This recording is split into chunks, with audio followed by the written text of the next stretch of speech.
I'm here as a grandparent, as the chairman said. I have had several grandchildren go through the program, and I'd like to talk about Barbara Rose. I know it's a long ways down, but this is Barbara Rose. This was taken when Barbara Rose was 5. These two girls are her older sisters, and this is her younger sister, Danica. Barbara and her sisters moved in with me 4 years ago. It'll be this February. The mother had left an abusive situation, and she moved in with her 4 girls.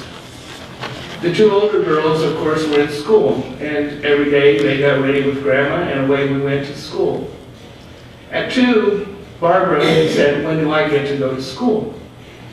Soon, soon.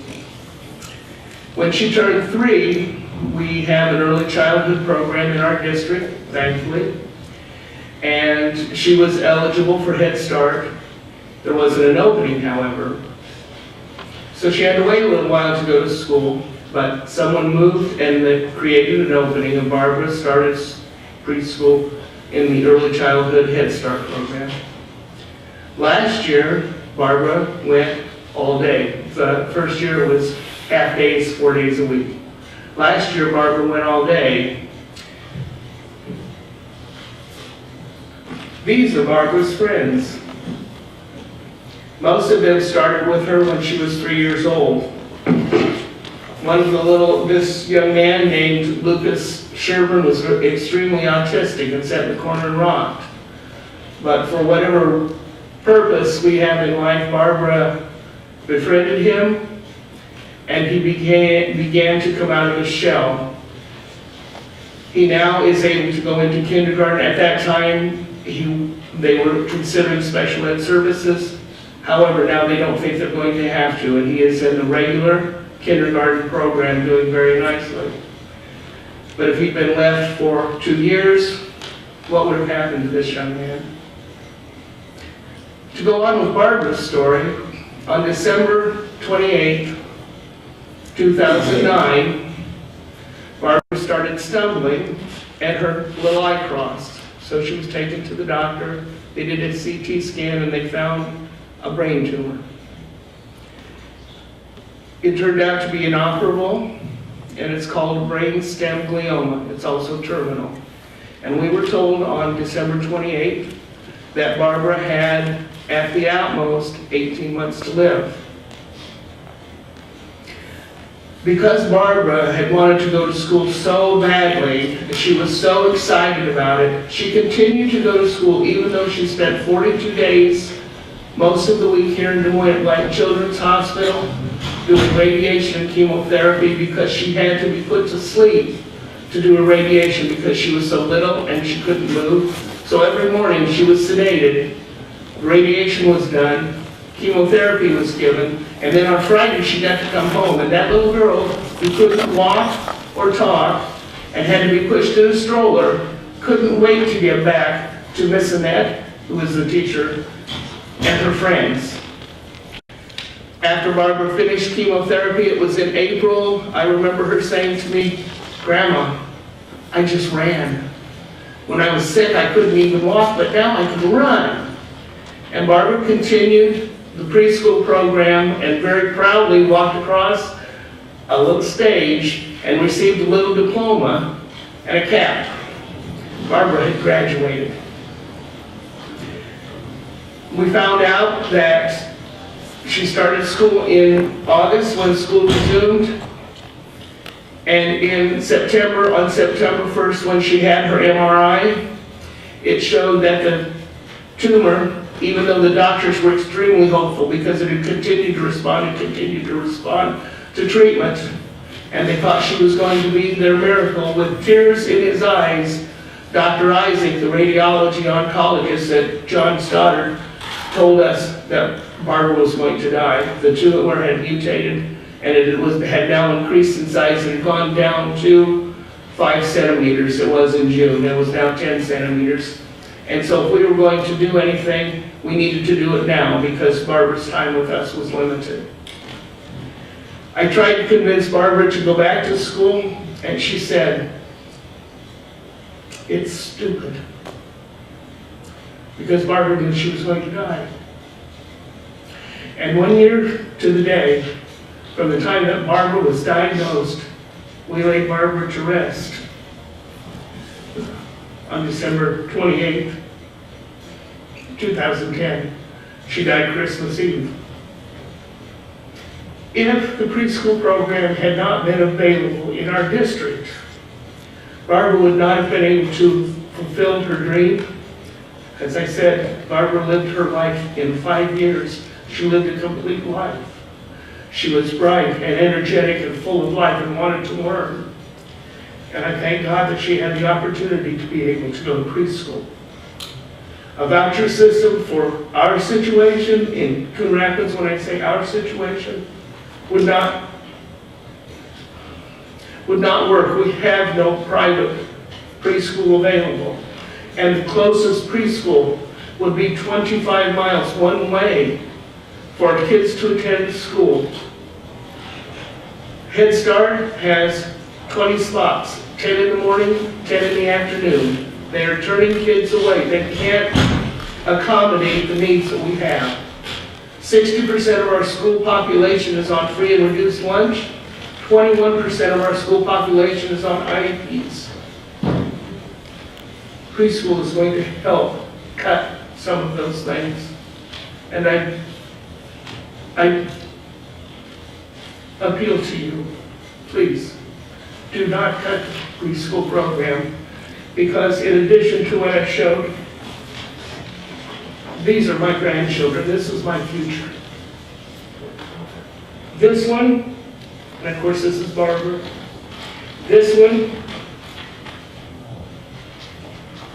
and this one have all benefited from the preschool program in our district. This one and this one are benefiting now,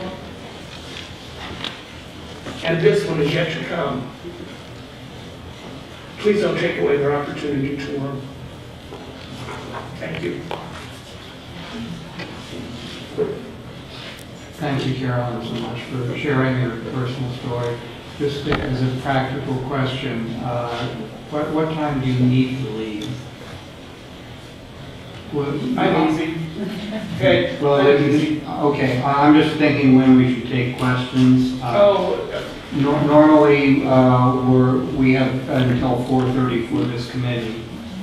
That would, I don't know what time it is, but maybe around 4. Would that be convenient? Otherwise, I will be back. Well, in that case, I think it would be appropriate to take questions right now. My just reaction, you know, we spend so much time in this building worrying about money, because we have to put together a budget. That's probably our biggest single thing we do, and you know, we're talking dollars and cents a lot of the time, and evaluating cost benefit and all of that for the programs. We sometimes forget about the human dimension. And please, Barbara had so many friends. The school rallied around her when she was diagnosed. They raised funds for her. Her friends came to visit her in the hospital, even at home. Socially, what this did for Barbara would have been at home. She would have been isolated. And I bring up the young man. What would have happened to him if there hadn't been programs available to start tapping into bringing him out socially? This is the human aspect. I know that it costs money. You know, I know that we all have a limited budget, but please, this is what we're affecting. You have reminded us very forcefully of the human dimension, and I appreciate your doing so. Other members of the committee, any comments or questions for Ms. Fetcher?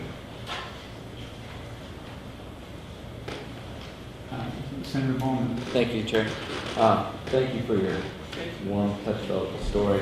As an educator, I have direct impact on many students, and your point on integration of these students is a valid point that sometimes goes unnoticed and forgotten when you're talking about public education. So thank you for your story.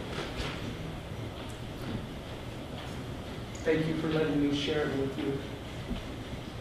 Senator Beal. I guess I would like to echo that. You know, in the legislature, we often are confronted with dollars and numbers and percentages. And I just want to thank you for bringing us Barbara. And literally and figuratively speaking, putting a face on it. Thank you. Thank you. I appreciate that so much. Because that's only one story.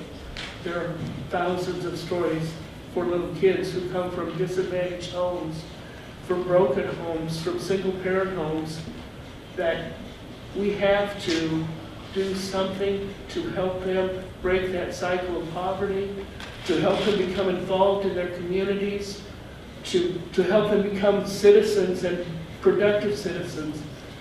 The earlier, my belief is, and this is just simply from the heart, my belief is that the earlier that we start this and do these kinds of things and educate them, the better the outcome is going to be in the long run when it comes to dropout rates, when it comes to crime and victimization and all of those things that are so wrapped up in society. I truly believe that we have to have an early intervention program and get those kids so that they start having self-worth and they start thinking about those 21st century skills that you guys came up with, okay? We have to get them to think about that, and we have to give them exposure. Because if we don't, then we're going to have, and I worked for the Promise Jobs program for several years before I went into the classroom, we're going to have 30, 40, 50-year-old people who are coming in, who are not working, don't have the skills to work, saying, nobody in school cared, school was hard for me, I couldn't get along. When can we teach that? When they're little. I mean, it's not easy to teach a 16-year-old. I had 8 kids, okay? By the time they're 16, they know it all and you don't know anything. But when they're 3 or 4, you can mold them. And you can teach them and you can show them values, even though teaching values is one of those, oh, Lord, we shouldn't do that. We still can. Because we all have, we as teachers become role models for them. Barbara would have made a wonderful teacher because when she was in the hospital here at Blank, they brought her little markers and crayons and she could work on the windows. She took on the persona of her teacher, Miss Annette. And we were the students, her sisters and I were the students. And I looked at her and I said, you're going to make a wonderful teacher. I truly believe she already has. All right? I believe that she has. And if you allow me to share a story, I think that's the teaching that she was going to do. And I thank you so much. Senator Sodders? Oh, thank you for being here also. One of the things you said in your comments was that there were no preschools in your area. There was a Head Start preschool, but there was a waiting list, a long waiting list. How far away did you say you have to go to get to a preschool? 25 miles, any direction. Okay. And were those private preschools? Some, yes. Yes, they were. I know in Carroll there are at least 3 or 4 private preschools.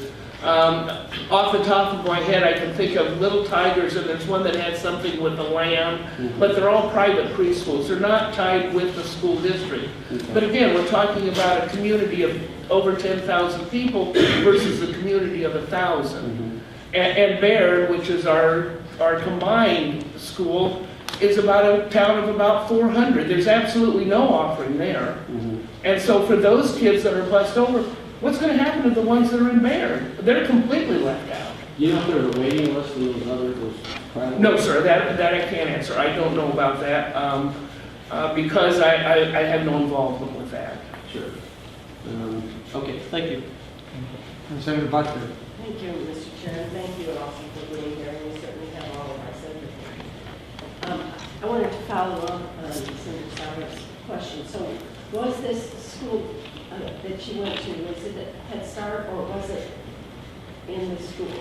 Both. Both, okay.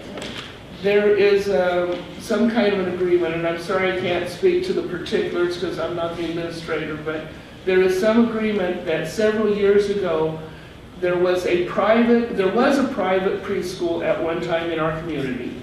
Head Start hired the gal who was doing the private preschool, And then we had just Head Start in our district. They rented a room or something in the elementary building, and the kids eligible for Head Start went in there. When the grant program, as I understand this is, or the early childhood program through the school, then the school opened up this voluntary program. So 3-year-olds go only into the Head Start program, and they do a half day. The 4-year-olds do morning and afternoon both. They do a full day. Part of it's Head Start, part of it's preschool if they qualify for Head Start. Otherwise, they do a half day of the preschool program. Okay? Did I make that clear? Okay. Okay. Thank you. I think now we'd like to move on to Mr. Lane, but Carolyn, thank you so much for Oh, coming thank and you all sharing. We for- really appreciate it. I appreciate it. We're so sorry for your family's loss, but it sounds like you had some inspiring years with Barbara Rhodes. I have great memories, believe me. Thank you.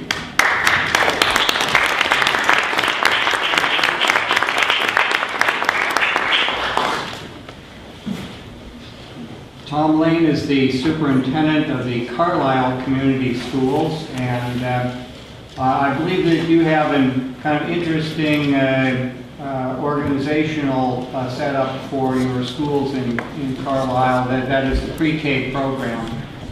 Would you like to tell us about that, please? Well, I would. Thank you again. I appreciate this opportunity. I have a vast background in education. I started out as